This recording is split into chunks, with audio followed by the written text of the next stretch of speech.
যাইত, চোখে চোখ রেখে কথা বলার কোনো সাহস হতো না। বাংলাদেশ যে দেশেই যাক কেউ ভালো নাই, আমরা এখানেই ভালো আছি, ভালো থাকতে চাই, নিজেরাই নিজেদের পরিবেশ করবো। আমরা বাংলার হিন্দু কোথাও যাবো না, দেশ আমাদের সকলের, এদেশ আমার, আমরাই স্বাধীন করেছি, আমরাই রাখতেছি, যত রক্ত শুধু আমাদেরই যায়, আমরা ছেড়ে যাবো কই? বাংলার হিন্দু কোথায় যাবো? যাবো না। কোথায় যাবো এদেশে? বাংলার হিন্দু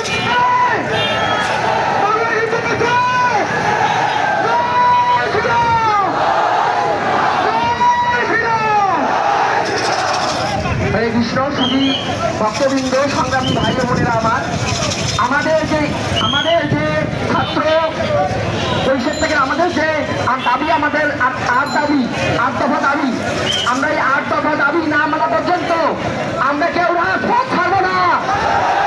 সবাই আছেন কি না? এটাই সময়। অনেক সরকার আসছে গেছে, আমাদের দাবি পূরণ হয়নি এখনো।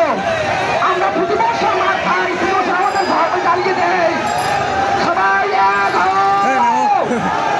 দাবি না মানা পর্যন্ত রাজপথ ছাড়বো না।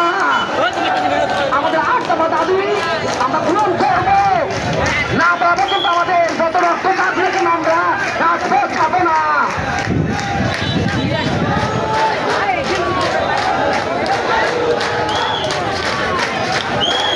আমরা এখন আর ভয় নাই, আমাদের ঘর বাড়ি জ্বালিয়ে দিয়েছে, পুড়িয়ে দিয়েছে, আমরা বন্ধ করে দেব সব কিছু। যদি আমাদের অধিকার না দেয় আমরা যাব না, আরো রক্ত দেব, জীবন দিব, সব দিয়েছি। আর কি চাও? পরে আর নেই, রাজপথে না নামলে কেউ অধিকার দেয় না। সবাই মুখে চালাও, সবাই মুখে চালাও।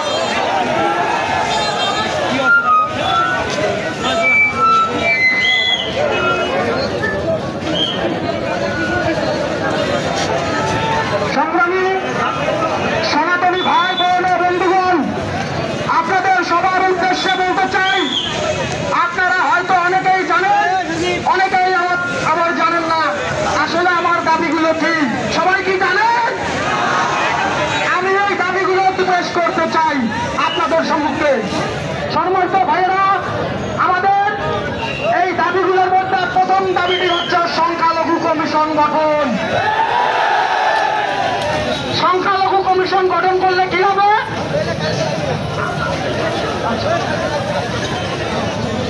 প্রথম দফা হচ্ছে সংখ্যালঘু কমিশন গঠন, দ্বিতীয় হচ্ছে সংখ্যালঘু আইন প্রণয়ন এবং সেই সাথে বাস্তবায়ন, এবং আমাদের যে বেদখল জমিগুলো রয়েছে এনিমি প্রপার্টি, সেই বেদখল জমিগুলো আমাদের মাঝে হস্তান্তর করতে হবে। সেই সাথে সমতল উপজাতিদের জন্য পৃথক বাসস্থানের ব্যবস্থা করতে হবে ভাইয়েরা আমার। এবং নির্যাতিত আমাদের এই সরকার পতনকে ঘিরে যে সকল ভাইয়েরা জীবন দিয়েছে, সনাতনী ভাইয়েরা জীবন দিয়েছে, ব্যবসা লুটপাট হয়েছে, মন্দিরে অগ্নিসংযোগ হয়েছে, মন্দির ভাঙচুর হয়েছে, দোকানপাটে হামলা হয়েছে, সেই সুষ্ঠু বিচার ও তদন্তের সাপেক্ষে সেগুলোর আইনগত ব্যবস্থা করতে হবে এবং ক্ষতিপূরণ দিতে হবে।